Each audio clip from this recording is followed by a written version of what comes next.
Stock অবজারভারের পক্ষ থেকে সবাইকে শুভেচ্ছা জানিয়ে শুরু করছি আজকের আলোচনা। আমাদেরকে কিছু কিছু ফ্রেন্ড রিকোয়েস্ট পাঠিয়েছেন মার্কেট নিয়ে আপডেট দেওয়ার জন্য। আজ আমরা মার্কেট নিয়ে একটি বিশেষ আলোচনা রাখছি। আলোচনাটি শেষ পর্যন্ত শুনতে থাকুন। আলোচনাটি শুরুতেই সবাইকে রিকোয়েস্ট করব, ডিসক্লেমার অংশটি আপনারা ভালো করে পড়ে নেবেন। পুঁজিবাজার ঝুঁকিপূর্ণ। আপনার কোনো পার্সোনাল বাই এবং সেলের কারণে আপনি যদি ক্ষতিগ্রস্ত হয়ে থাকেন, সে দায় স্টক অবজারভার বহন করবে না। শুরুতেই আজকের দিনের মার্কেট গ্রাফিক্স যদি আমরা এক নজর দেখি, সূচক দিন শেষে আমরা লক্ষ্য করছি বৃদ্ধি পেয়েছে ১ পয়েন্টের মতো এবং টার্নওভার হয়েছে ৪৫০ কোটি টাকার মতো। আর খাতভিত্তিক মার্কেটের অবস্থান যদি দেখি, এখানে একটা মিশ্র প্রতিক্রিয়া আমরা লক্ষ্য করছি। কিছু সেক্টর পজিটিভ এবং কিছু সেক্টর নেগেটিভ। কিন্তু বর্তমান সময়ে যে বিষয়টি বিশেষভাবে লক্ষণীয় সেটি হচ্ছে turnover. In terms of turnover market কিন্তু অনেকটা উইকনেস শো করছে, কারণ গত সপ্তাহেও আমরা লক্ষ্য করেছি টার্নওভারের যে ধারাবাহিকতা সেটা ছিল ৬০০ থেকে ৮০০ কোটি টাকা। মার্কেট অনেকটা গতিশীল হচ্ছিল, কিন্তু এই সপ্তাহে হঠাৎ মার্কেটের একটা ছন্দপতনের কারণে আমরা লক্ষ্য করছি টার্নওভার অনেকটা কমে গেছে। এছাড়াও আমরা যদি খাতভিত্তিক টার্নওভারের অবস্থান দেখি, বর্তমান সময়ে জেনারেল ইন্স্যুরেন্স সেক্টর সর্বাধিক টার্নওভার করছে প্রতিদিনই। এছাড়াও কিছু কিছু সেক্টর গত ২-৩ মাস ধরে ভালো করছিল। তার মধ্যে উল্লেখযোগ্য হলো লাইফ ইন্স্যুরেন্স সেক্টর। এই সেক্টরটি গত কয়েক মাস আগে ভালো একটা র্যালি করেছিল। ভালো ভলিউম নিয়ে কিন্তু টার্নওভার হচ্ছিল। এছাড়াও আইটি সেক্টর অনেকটা ইনঅ্যাক্টিভ ছিল গত কয়েক মাস ধরে। কিন্তু বর্তমান সময়ে কিছুটা অ্যাক্টিভ হচ্ছে এই সেক্টরটি। আর এছাড়াও ফুড অ্যান্ড অ্যালাইড এই সেক্টরটি কিন্তু বর্তমান সময়ে ভালো পারফরম্যান্স করছে, ভালো টার্নওভার হচ্ছে। কিন্তু এর মধ্যে আমরা আপনাদেরকে যেটা বলেছিলাম যে এই সেক্টরের কিন্তু সবগুলো স্টক ইকুয়ালি পারফর্ম করছে না। কিছু, কিছু স্টক পারফর্ম করছে। সো বর্তমান সময়ে এই কয়েকটি সেক্টরই কিন্তু ভালো পারফর্ম করছে। কিন্তু ইঞ্জিনিয়ারিং সেক্টর মাঝে, মাঝে পারফরম্যান্স করে। Paper and printing sector, cement sector এগুলো এই সেক্টরগুলোতে কিন্তু মাঝে, মাঝে ভালো একটা টার্নওভার আমরা লক্ষ্য করি। কিন্তু কনসিস্টেন্সি নেই। সো ধারাবাহিকভাবে পারফরম্যান্স কিন্তু অনেকগুলো সেক্টর করছে না। এছাড়াও টেক্সটাইল এই সেক্টরটিতে কিন্তু মাঝে, মাঝে ভালো একটা টার্নওভার আমরা লক্ষ্য করি, কিন্তু বর্তমান সময়ে এই সেক্টরটিও অনেকটা ইনঅ্যাক্টিভ। এখন আমরা দেখে নেব ডিএসসি ব্রড ইন্ডেক্সের অবস্থান ডে চার্টে। আমরা গত ২ দিন আগে মার্কেট যখন হঠাৎ একটা ছন্দপতন হয়েছিল, এখানে যে একটা লং বেয়ারিশ ক্যান্ডেল আমরা দেখতে পেয়েছি। সো আমরা ইমিডিয়েটলি একটি আপডেট দিয়েছিলাম। আমরা কিছু গুরুত্বপূর্ণ সেক্টর নিয়ে আলোচনা করেছিলাম এবং ওইদিন আমরা ডিএসসি ব্রড ইন্ডেক্স নিয়েও আলোচনা করেছিলাম। এবং আমরা এখানে একটি ডিসক্রিপেন্সি আপনাদেরকে শো করেছিলাম যে এখানে একটা হিউজ প্রাইস অ্যাকশন হয়েছে, নেগেটিভ প্রাইস অ্যাকশন হয়েছে উইথ লো ভলিউম। সো এটা থেকে আমরা ধারণা করছিলাম যে মার্কেট হয়তো ফার্দার অনেকটা ডাউন হবে না, এবং মার্কেটের জন্য যেটি গুরুত্বপূর্ণ বিষয় ছিল সেটা আমরা বললাম যে নেক পয়েন্টে এন্টার করা। সো মার্কেট কিন্তু আমরা গত ২ দিন ধরে আজকে এবং গতকালকে আমরা দেখতে পাচ্ছি যে নেক পয়েন্টে কিন্তু এন্টার করতে সক্ষম হয়েছে। এখন মার্কেটের জন্য যে বিষয়টি গুরুত্বপূর্ণ সেটি হচ্ছে টার্নওভার। গত ২ দিন যদিও এখানে আমরা একটা বুলিশ ক্যান্ডেল লক্ষ্য করছি, কিন্তু টার্নওভার কিন্তু সিগনিফিক্যান্ট নেই। সো টার্নওভারের দিক থেকে মার্কেট কিন্তু উইকনেস, একটা উইক আচরণ করছে বর্তমান সময়। যার কারণে মার্কেট আজ অনেকটা আমরা দেখতে পাচ্ছি অনেকটা প্রাইস অ্যাকশন হয়েছিল। 6298 পর্যন্ত, সরি 95 পর্যন্ত এটি কিন্তু হিট করেছিল, কিন্তু এখান থেকে আবার রিজেক্ট হয়ে ডে এন্ডে এসে নেক পয়েন্টের কাছাকাছি একটি পয়েন্টে এসে ক্লোজ হয় 6283 পয়েন্টে এসে। সো আজকে আমাদেরকে কিছু কিছু ফ্রেন্ড মেসেজ পাঠিয়েছেন যে টার্নওভার অনেকটা কমে যাচ্ছে, এটা একটা কনসার্নিং ব্যাপার, এবং আপনারা হয়তো কিছুটা ওরিড এই বিষয়টি নিয়ে। এখানে বন্ধুরা, এখন বর্তমান সময়ে যেটি ঘটছে, ইলেকশনের কারণে কিন্তু আমরা বিভিন্ন রকম নিউজ কিন্তু পাচ্ছি পত্রপত্রিকায়। বিশেষ করে মাঝে মাঝে কিছু সেনসিটিভ নিউজ মিডিয়াতে আসে এবং এটার কারণে কিন্তু মার্কেট সেন্টিমেন্ট নষ্ট হয়। সো গত কয়েকদিন আগেও আমরা যে ২ দিন আগে যে নিউজটি আমরা পেলাম, এটার কারণে মার্কেট সেন্টিমেন্ট অনেকটা ক্ষতিগ্রস্ত হয়েছে, যার কারণে টার্নওভার কিন্তু অনেকটা কমে গেছে। যার কারণে বিশেষ করে বড় ইনভেস্টররা কিংবা মাঝারি লেভেলের এবং মোস্ট অফ দ্য ইনভেস্টর যখন সাইডওয়েতে থাকে, তখন কিন্তু টার্নওভার কমে যাওয়াটাই স্বাভাবিক। বাট এটার জন্য আমরা মার্কেট যে খুব খারাপ কিছু ঘটবে সেটা এক্সপেক্ট করছি না। মার্কেট তার স্ট্রাকচারটি ফলো করবে এবং মার্কেট এগিয়ে যাবে, হয়তো সময় বেশি লাগবে। আমরা এর আগের কিছু আলোচনায়ও আপনাদেরকে বলেছিলাম যে যেহেতু ইলেকশনের সামনে, এটাকে কেন্দ্র করে মাঝে মাঝে কিছু অপ্রীতিকর ঘটনা ঘটবে এবং এটার কারণে মার্কেট সেন্টিমেন্ট নষ্ট হবে। মার্কেট হয়তো যে ওয়েভের মধ্যে ছিল কিংবা যে প্যাটার্নের মধ্যে ছিল, হঠাৎ করে সে সেন্টিমেন্টটা নষ্ট হয়ে সে প্যাটার্নটি হয়তো নষ্ট হতে পারে, কিংবা ওই প্যাটার্নটি ক্রিয়েট করতে অনেক বেশি সময় নিতে পারে। So market will follow always some structure. একটা স্ট্রাকচার ভেঙে গেলে মার্কেট কিন্তু নতুন করে আরেকটি স্ট্রাকচার ক্রিয়েট করবে। এখানে যে নেক পয়েন্টে যদি এখন ভেঙে যায়, মার্কেট ফার্দার কিছুটা হয়তো ডাউন করবে, ডাউন করে হয়তো এখান থেকে নতুন একটি প্যাটার্ন আবার ক্রিয়েট করবে, করে আবার হয়তো একটা রিভার্সাল নেবে। সো কনসার্নিং ব্যাপারটা হচ্ছে মার্কেট কতটা পড়লো কিংবা কতটা উঠলো সেটা না। মার্কেট আমরা হয়তো লক্ষ্য করব যে মার্কেট এখান থেকে যদি আরো 100 পয়েন্টও বাড়ে, সবগুলো সেক্টর এবং সবগুলো স্টক কিন্তু বাড়বে না।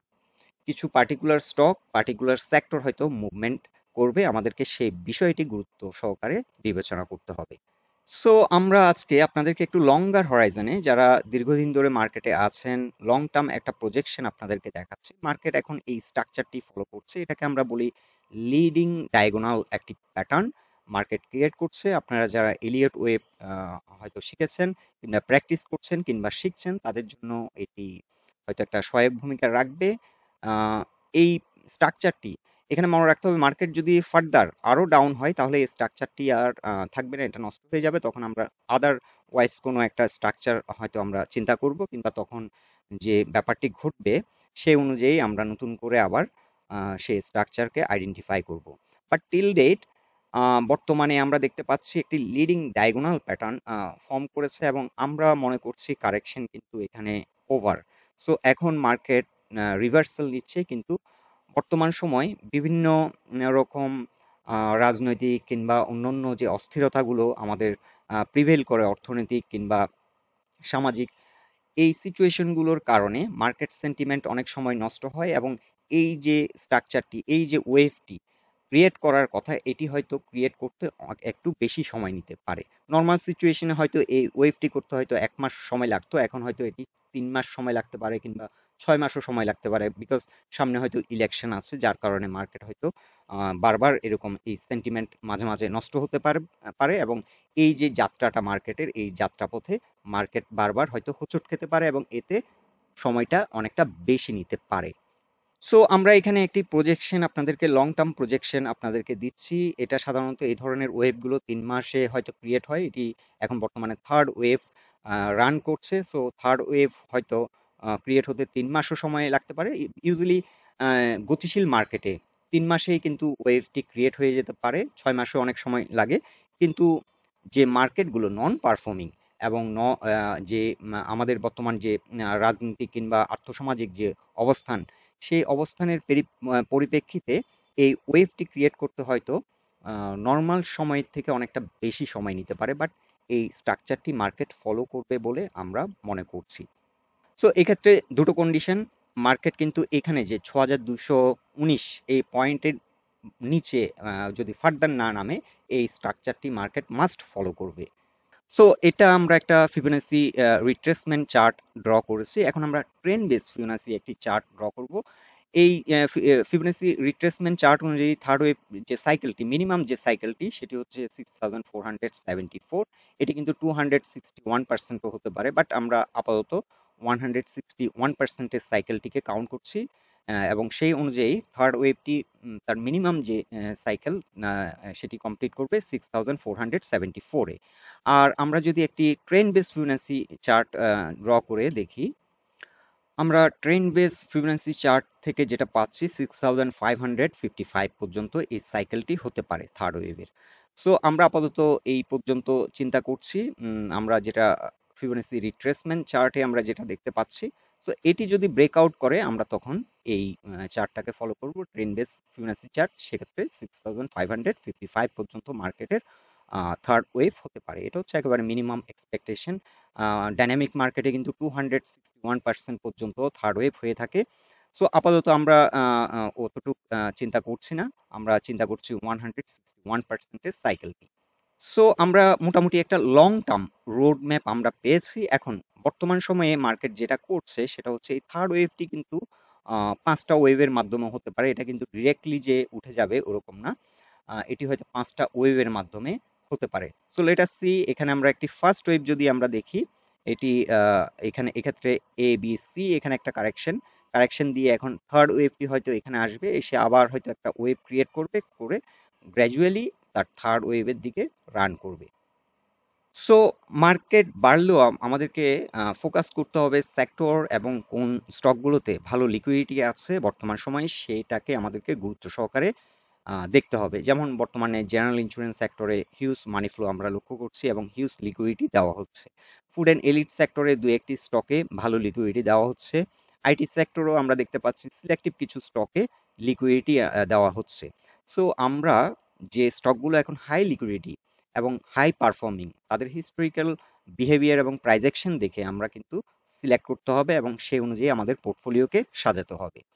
আরেকটি ব্যাপার, আমরা মার্কেটের টার্নওভারের সাথে আরেকটি উইকনেস মার্কেটে প্রিভেল করছে, সেটি হচ্ছে আমি গত আলোচনায়ও আপনাদেরকে বলেছিলাম যে মার্কেটে যে স্টকগুলো পারফর্ম করলে ইন্ডেক্সে একটা ভালো ভাইব্রেন্ট হয়তো ইম্প্যাক্ট আসবে, সেই স্টকগুলোকে সামহাউ মার্কেট মেকার কোনো অবস্থাতেই বাড়ানোর চেষ্টা করছে না। এটা একটা মার্কেট মেকারের একটা নেস্টি স্ট্র্যাটেজি আমরা কিন্তু প্রায় সময় লক্ষ্য করি। আপনারা আজকে দেখুন একটি ইন্টারেস্টিং ব্যাপার, মিরাকল যে ইন্ডাস্ট্রি, এই স্টকটি কিন্তু নো ডিভিডেন্ড পাবলিশ করেছে 3 বছরের। সো এটি একটি নেগেটিভ নিউজ ছিল, বাট আজকে এই স্টকটি কিন্তু আমরা দেখতে পাচ্ছি 10% বৃদ্ধি পেয়েছে। এবং নট অনলি দ্যাট, আমরা এখানে একটি নিউজও আপনাদেরকে দেখাচ্ছি, ডিভিডেন্ড না দেওয়ার শেয়ারের শেয়ারেরই বিনিয়োগকারীদের আস্থা বেশি। সো এই ধরনের নেস্টি মানসিকতা কিন্তু আমাদের ইনস্টিটিউশনগুলো, এখানে 30 লাখ যে আজকে টার্নওভার হয়েছে, এটা কোনো কিছু সফটওয়্যার কিংবা ভিজিলেন্স সফটওয়্যার কিংবা কোনো কিছু ছাড়াই এমনি বোঝা যায় যে এটি কিন্তু কোনো ব্যক্তির পক্ষে সম্ভব না 30 লাখ শেয়ার একটি স্টকে টার্নওভার করা। এখানে ইনস্টিটিউশন যুক্ত আছে। এখন এটি মার্কেট মেকার করছে না বড় অন্য কোনো ইনস্টিটিউশন করছে, সেটি হয়তো একটি বিতর্কের বিষয়। কিন্তু কোনো একটি পার্টিকুলার ইনস্টিটিউশনের পক্ষেও কিন্তু মার্কেট কন্ট্রোল করা সম্ভব না। মার্কেট একমাত্র নিয়ন্ত্রণ করতে পারে প্রাইস অ্যাকশন, যে স্ট্র্যাটেজিগুলো নির্ধারিত হয় সেটা কিন্তু মার্কেট মেকারের কাছ থেকেই হয়।